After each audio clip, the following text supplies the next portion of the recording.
L'étang de Saint-Quentin en Yvelines et ses abords sont une richesse parfois insoupçonnée de la faune, bien sûr, que les amoureux de la nature peuvent découvrir lorsque la réserve ouvre ses portes, mais aussi une flore et une végétation importantes.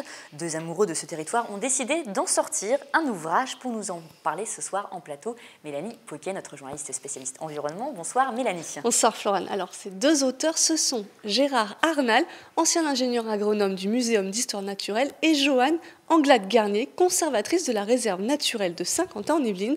L'ouvrage sort aussi pour les 30 ans de la réserve naturelle. Florane, vous le disiez, l'étang de Saint-Quentin et ses abords ont une richesse très importante. On écoute les deux auteurs. Ce qu'il faut savoir, c'est que la flore sauvage d'Île-de-France, je dis bien la flore sauvage, c'est à peu près 1600 espèces. Et on en a trouvé, grosso modo, 550 sur l'étang de Saint-Quentin et ses abords. On ne prend pas strictement que l'étang, mais on prend les boisements qui le bordent, les prairies, etc. Donc ça représente un bon tiers de la flore d'Île-de-France. C'est une très belle diversité parce que 550 espèces sur 300, la zone d'étude fait à peu près 300 hectares. C'est une très très bonne biodiversité. Pour les réserves naturelles, c'est une nécessité de publier les données scientifiques qui sont recueillies. Et donc, on connaît bien la réserve de Saint-Quentin pour sa richesse ornithologique, mais c'est aussi une richesse pour la flore. Et donc, on étudie la flore chaque année. Il y a 3 ans, en fait, on avait le besoin de faire le point sur toutes les données qu'on avait recueillies. Et les données recueillies se retrouvent donc dans un ouvrage que j'ai dans les mains et qui fait plus de 600 pages. Plus de 600 pages très fournies, vous pouvez le prouver Florane, il est aussi assez lourd. Gérard Arnal et Joanne Anglade-Garnier sont remontés jusqu'en 1845, ça représente un travail de 3 ans. C'est de la vérification, il faut rassembler les données historiques et il faut aussi faire un inventaire, ça leur a pris 2 ans. Ils ont aussi fait du terrain, puisque sur les 3 années, ils ont recensé une centaine de nouvelles espèces. Gérard Arnal, qui est à l'origine de ce projet, nous explique le contenu de l'ouvrage. D'abord, c'est une histoire environnementale du site. Alors ça, c'est très très important, on a parlé. Les gens qui s'intéressent à cette partie de l'histoire qui émerge, qui maintenant s'appelle l'histoire environnementale, seront certainement très intéressés. Ensuite, il y a une partie sur l'histoire de la botanique proprement dite.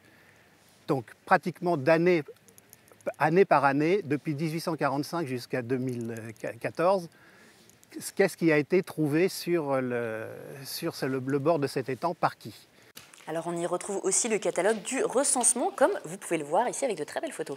C'est même le plus gros morceau de l'ouvrage puisque ce sont les 500 espèces qui sont recensées.